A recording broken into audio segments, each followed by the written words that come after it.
Bienvenue à ce rendez-vous de l'actualité environnementale. Mesdames, Messieurs, bonsoir et voici les titres. Les autorités togolaises, en partenariat avec le PALCC+, s'engagent à renforcer la protection des aires protégées. À cet effet, un atelier de restitution des études sur le terrain a eu lieu afin de faire le bilan des actions menées et de mettre en place des dispositifs pour sensibiliser les communautés locales à la préservation des ressources naturelles. Le riz de Covier dispose désormais d'une indication géographique protégée. Première du genre au Togo, cette distinction a été officiellement remise jeudi dernier par l'Organisation africaine de la propriété intellectuelle à Covier. Et puis un incendie s'est déclenché dans un centre de tri de déchets dans la ville de Paris. Plus de détails sur cette catastrophe dans un instant. C'est tout pour les titres, place au développement.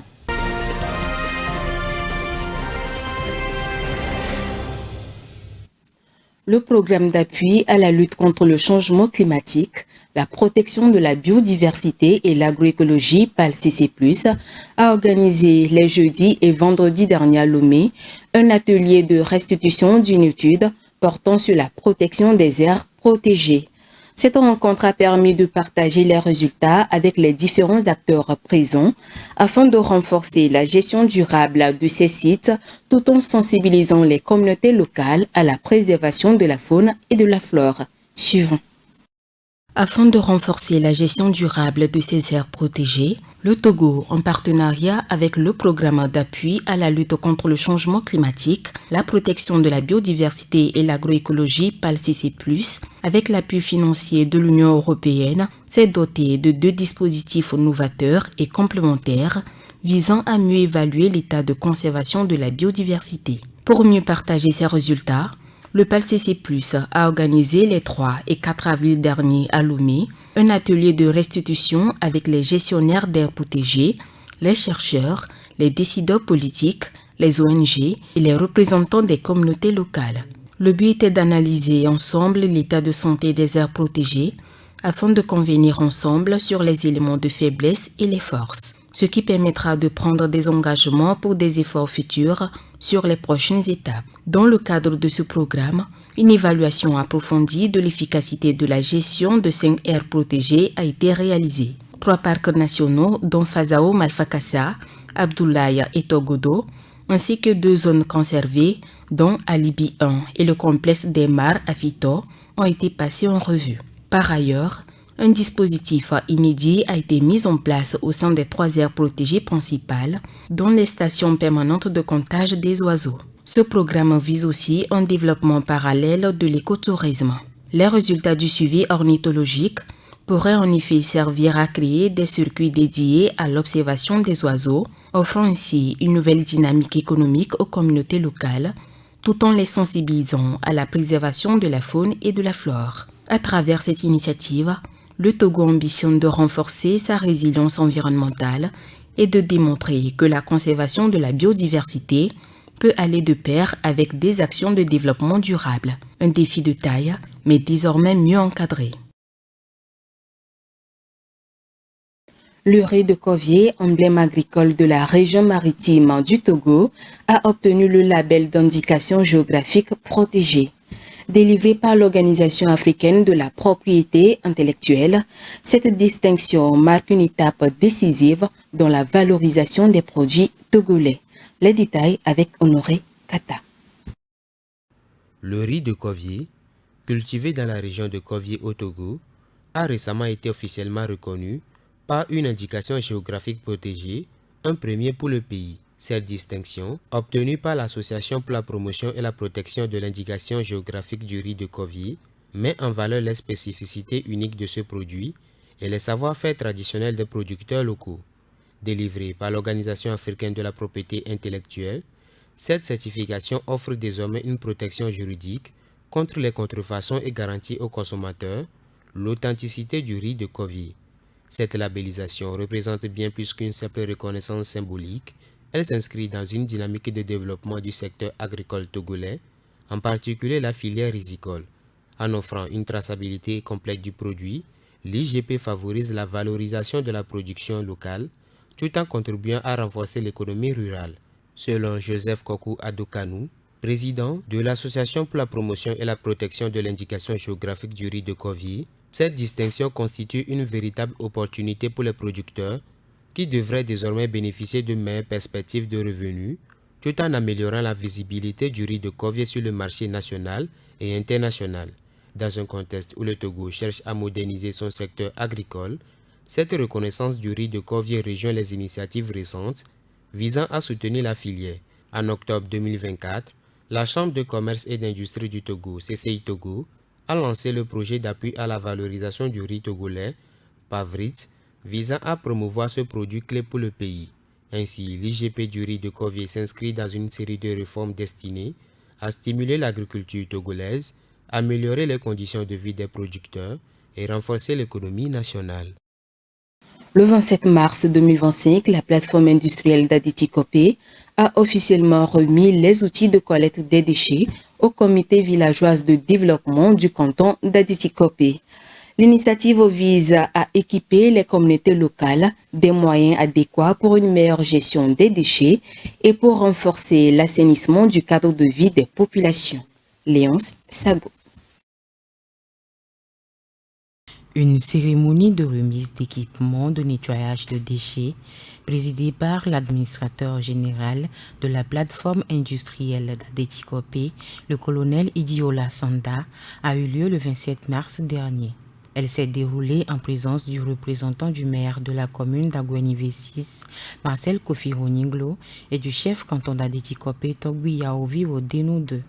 D'une valeur totale de 3 755 750 francs CFA, le don comprend 44 pelles, 55 râteaux, 33 brouettes, 30 pioches, 60 houes, 60 machettes, 60 poubelles, 66 paires de gants, 44 paires de bottes et un tricycle motorisé.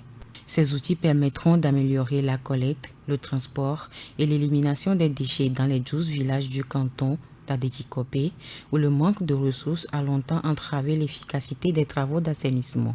Le président du comité cantonal de développement, Kossi Sessimé, a exprimé son immense joie et sa profonde gratitude, car ce jour spécial marque une avancée significative pour les communautés, un véritable investissement pour l'avenir des villageois respectifs. Il ajoute qu'il est reconnaissant envers la PIA qui les a toujours accompagnés dans leur engagement. Le chef canton d'Aditi-Kopé et le représentant du maire d'Agouenivé 6 ont également exprimé leur gratitude pour cette bénéfique action aux populations locales. Depuis son installation, la plateforme entretient des relations étroites avec les communautés locales à travers ses actions de responsabilité sociétale des entreprises RSE. Elle œuvre activement au bien-être des populations en cas d'urgence et dans la gestion efficace des doléances communautaires. Résolument engagée dans l'amélioration des conditions de vie des communautés environnantes, l'administration de la PIA accompagne plusieurs initiatives structurantes telles que la construction d'infrastructures de base, notamment les adductions d'eau potable et une gestion optimisée des déchets. Inaugurée en 2021, la plateforme s'inscrit dans une dynamique de stimulation de l'industrialisation et du développement du Togo, offrant aux entreprises un cadre stratégique et idéal à l'implantation et à l'essor de leurs diverses activités. Kinshasa, la capitale de la République démocratique du Congo, se retrouve paralysée depuis le week-end dernier suite aux pluies diluviennes qui ont fait plus d'une trentaine de morts. On enregistre également d'importants dégâts matériels et la destruction de plusieurs infrastructures. Le commentaire est signé Vivace Amana. 30 morts, 5000 foyers sinistrés et plein de dégâts matériels. C'est le triste bilan que l'on dresse à ce jour des pluies diluviennes qui ont inondé la ville de Kinshasa, la capitale de la RDC. Le week-end dernier, les Kinois se sont réveillés sous une quantité impressionnante d'eau qui les a obligés à quitter leur habitation. Est arrivé jusqu'au niveau de la toiture, y compris les documents parcellaires, et tous les biens sont partis et coulés dans l'eau. On ne sait plus comment vivre. Ouais, j'espère rentrer lorsque chez nous ça sera prête dans des conditions. Si les gouvernements auront la grâce de nous faire la mesure de changer notre endroit. Pour pouvoir rentrer chez nous, le président lui-même et le gouvernement devront s'impliquer et trouver des solutions. Parce que nos maisons sont vraiment détruites. Il y a du sable partout chez moi. C'est impossible de rentrer. Les gymnases du stade Tata Raphaël de Kinshasa ont été transformés en centre d'accueil des sinistrés. Des vivres et matériels essentiels ont été distribués aux victimes de cette catastrophe naturelle. Le président de la République démocratique du Congo s'est rendu auprès des sinistrés pour leur apporter son soutien et témoigne de son engagement à leur venir en aide dans cette situation difficile. S'il faut délocaliser les gens d'un endroit à l'autre, nous allons le faire. Car la première des choses, notre priorité, c'est de mettre les Congolais en sécurité. Voyez comment prendre des mesures pour l'assainissement de Kinshasa. Sachez qu'on ne jette pas les déchets partout. Ce qui vient de nous arriver, c'est à cause de ces déchets que nous jetons partout qui vont dans les rivières. Les lits des rivières rétrécissent et au lieu que l'eau aille dans le fleuve, elle déborde dans la cité. L'ampleur du sinistre pose la question de la prévention des catastrophes en RDC. C'est vraiment triste ce qu'il se passe. On a beaucoup perdu. Il y a des boutiques complètement détruites. Il y a des véhicules, des maisons se sont effondrées, des gens sont morts, d'autres restent piégés. Si vous avez un drone, faites-le décoller et vous verrez des gens qui se sont même réfugiés sur les toits de leur maison. Certains scientifiques affirment qu'il aurait été possible de prévoir plusieurs jours à l'avance l'arrivée des zones d'inondation sur Kinshasa. L'Agence nationale de la météorologie annonce qu'elle avait lancé une alerte en février sur la possibilité de précipitations excédentaires. Rappelons que la capitale congolaise est souvent victime d'inondations en saison pluvieuse. Au Maroc, l'Office chérifien des phosphates a annoncé un projet ambitieux visant à augmenter la production d'engrais à 9 millions de tonnes d'ici à 2028. Baptisé programme stratégique Mzenda Mescala, cette initiative permettra d'augmenter la capacité de production d'engrais tout en respectant les standards élevés en matière d'innovation technologique et de durabilité environnementale. Plus de précision dans cet élément. Le Maroc veut promouvoir son secteur agricole grâce à une production d'engrais plus efficace, plus durable et plus adaptée aux besoins des agriculteurs. Ainsi, l'Office chérifien des phosphates OCP, acteur majeur du secteur des engrais, a récemment annoncé un programme baptisé Mzenda Mescala SP2M. Il mise sur l'innovation technologique et la durabilité pour répondre aux besoins croissants des agriculteurs tout en minimisant son empreinte écologique. Lancé en mars 2023, le SP2M programme vise à développer de nouveaux pôles industriels et miniers dans les régions de Youssoufia et Essaouira. Bien que le coût total d'investissement n'ait pas encore été révélé, le programme devra permettre à l'OCP Nutricops d'augmenter sa capacité de production de manière significative tout en respectant les standards élevés en matière d'innovation technologique et de durabilité environnementale. Les nouveaux sites industriels et miniers seront dotés de technologies de l'industrie 5.0 qui combinent automatisation avancée, intelligence artificielle et connectivité pour une production plus agile et plus performante. De plus, le CP Nutricops mettra en œuvre des solutions énergétiques renouvelables, notamment le solaire et l'éolien, pour alimenter les sites en énergie propre. Les sites intégreront également des systèmes de dessalement d'eau et de recyclage des eaux usées, permettant ici d'utiliser des eaux non conventionnelles pour les processus industriels. Cela contribuera à la gestion durable des ressources en eau dans la région. En alignant son développement avec des pratiques durables et responsables, l'OCP continue de jouer un rôle crucial dans l'amélioration de la sécurité alimentaire mondiale.